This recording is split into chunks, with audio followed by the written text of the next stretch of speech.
is Wearechange, New York City on Saturday, March 3rd, 2012.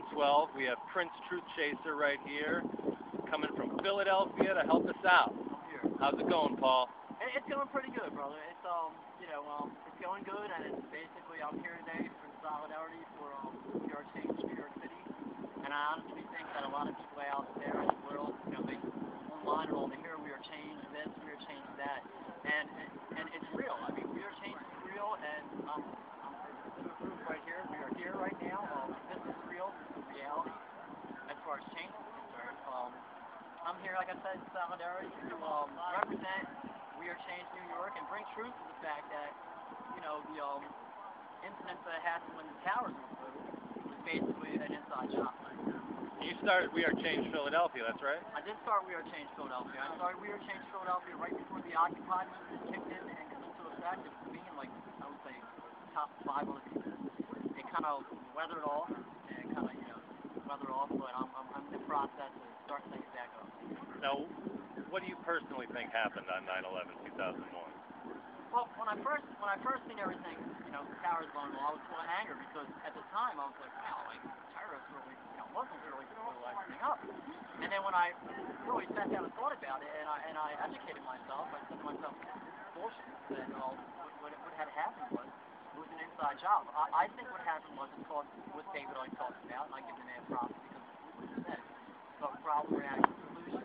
You create the problem, you get the reaction, and think up with the solution. And I think what happened was they purposely blew the tower so that way they can go ahead and invade Iraq.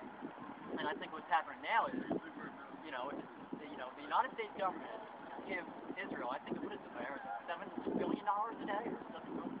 A year, probably like $3 billion. All right, so it's $7 million a day to Israel.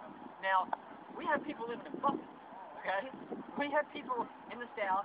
We have people, over 9,000 people in Philadelphia alone that are homeless, and we're giving money to Israel. Which makes no sense. Now, I wonder if you're aware, in the days and weeks after 9/11, hundreds of people were arrested in this country, in the Northeast, around New York, and other parts of the country on suspicion of espionage. And I wonder if you know the nationality of the They were Arabic. They were Arabic. It was wrong. It was wrong. You understand? You have to realize one thing. Now, see, you realize how hard it is to be an Arab man or woman in this country, and it's not to be looked at as cowheads or terrorists. It's bullshit. And all these people want is country. They want to live their life in their country or live here and be free. It all comes down to being free. But you have to realize another thing now. In the Holy Scriptures, in any religion, in Christianity and Muslim religions, all talk about the end days and the end times. And I honestly believe that's where we are now. And I believe that also, it gets talked about how there's going to be a holy war. And the elite, the Illuminati, wants to create fear in us, and that's what they're trying to do. They're trying to make everyone afraid of everybody and start a huge war. And the one thing I want to say is that if Barack Obama, the real traitor of this country, signed to indefinitely detain any American citizen who basically, if the bill that was passed, any American citizen who is against this country, who they think is going to be a threat to this country. So I'm going to tell you what right now. If I'm out here talking right now, am I a threat to this country? Because here's the deal. Here's the deal. What I'm talking right now is truth. And if you're going to lock me up and kill me, then guess what? You want to throw me in a FEMA camp, you want to lock me up, then go ahead. Because if I have to be out here and die, get locked up and die for truth, you can take away anything that you want to do, but you will never, ever, ever take away my spirit and the spirit of everyone who's trying to make a difference. You can lock us up, you can throw away the keys, you can kill us, but you will never take away our fucking spirit. Never. Word. Now, I asked about the people arrested after 9/11. You brought, yes, a number of Arabics were. There was a lot of Arabics. A lot of Arabic people were arrested. However, you're probably aware too that they weren't the only ones arrested after 9/11. A great number of Israelis were arrested after 9/11. Can you speak to that and the possible Israeli involvement in this operation? Well, I mean, as far as the Israeli involvement in this operation, I honestly think that it was kind of like a stage thing to where they wanted to arrest a couple of Israelis to kind of not let people think that Israeli is kind of on their side. So it's like, all right, well, let's find out a couple of Israelis. So the truth really don't get out. out that we fund Israel and that, basically, we're Batman and they're Robin. Exactly. Now, of course, that Bin Laden. When it hits 11. Yes. Bin Laden, of course, wasn't even wanted. Wasn't even wanted, and Bush's family has ties to his brother. Absolutely.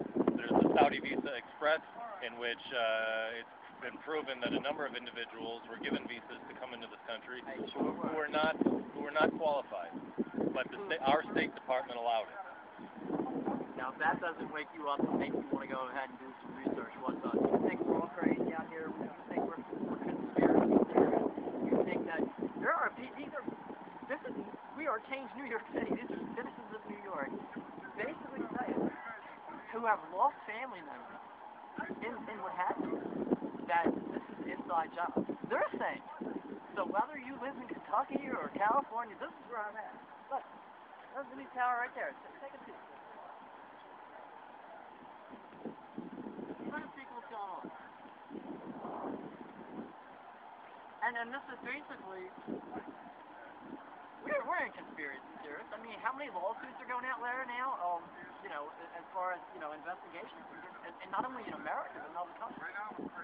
And how much money did Larry Silverstein make from just the demolition of those towers? 3 buildings, billions of dollars made from their demolition. And of course, you know about the asbestos problem that the towers had before their demolition. He was going to have to pay millions of dollars to redo the towers, to have the asbestos removed. But lo and behold, that wasn't necessary at the time. All I have to say is that the system's corrupt. Chemtrails in our skies, nasty fluoride in our water, they're killing us. And the thing is this, if our government is that sick, so where they want to go to extremes to kill over 2,000-3,000 people, what else are they capable of? What else are they going to fucking do to us? And what else is going to take for you to wake up? Come on, man. I'm not out here by myself. What does New World Order mean to you? New World Order means to me is basically world relief. I believe that this is a perfect planet and we're all born in it. Well, I believe that the planet for us, when we were born on the planet, and we had the government right. But New World Order means we're all microchipped. It's one world government. There's one world. There's one army. There's basically one religion. Right. Yeah, we're slaves. We're not we're just us. Our rights are gone. And day by day, we see the TSA going up. We're molested at the airport, checkpoints. I mean, the economic collapse that happened in this country. It's basically, so now what's going to happen is, no one's going to have any money. They're going to want to join the Army or the Navy or Marines, which is basically World War III, which is what the New World Order wants. They want the one world government. But the few control the many. Now, what woke you up? Was there a single event or instance where... I was being discharged out of the National Guard, and I met this girl, and I know this is going to sound whippy as hell, but she shapeshifted on me, and I'll get into that in another video. Basically, what woke me up was that, and she's like, Paul, for PC, you have so much potential. And I didn't understand, like, yeah, bullshit. I just want to go to the bar, meet some girls, and hang out with her. That was my thing. But when I really fought back on it, and I started, honestly, it's just, everything is really universal. I have to meditate. After she said that, I got a new meditation. I got to get my chi up. And it also came to me, interdimensional beings on the planet. If you live on a 3-dimensional planet, it's not a strange thing. And few that run this world want to control it. That's what woke me up. I'm pretty much the meditation woke me up. Now, Occupy Wall Street, have you been involved with that? I have not. I'm hopefully doing my every day. Okay. So, I mean, I've done Occupy Philly, I've done Occupy Washington, D.C. I'm on my way. This is a true chase of your game. This is what I'm all about, and I'm bringing through today. I don't care where you live. I accept no donations. That's not my thing. I will never make a dime off my fellow man. Never. You let me know where you're at. You let me know where you want me to go, and I will get there. I think it's interesting. Occupy, they've been using the 99% and the 1% as a sort of identification of the 1% elite. I would submit that it's even fewer than 1% who are holding the power. We're talking 0.01%. I also believe in Occupy. I love it, and I think it has to start somewhere to make the mass stuff. I believe that the whole idea of like big tax laws, tax deductions, and shit. I believe that that's a small, subject that's really going on in the world, which is population here. I mean, there's fucking our water, there's fucking our air, there's right? Chemtrails. Absolutely. And I believe that what they're basically doing is, everyone I believe that everyone needs to realize it's not only about that. It's about the box so much bigger when you see outside. Well, in the last 45 seconds, is there any parting words? My parting words is this: I will not stop until I drop. The truth train will not stop. I'm here, and I'm not going to stop. We're not going to stop. PT, another true chaser moment. We are changed. Signing off. Yeah, buddy Paul. That's my buddy.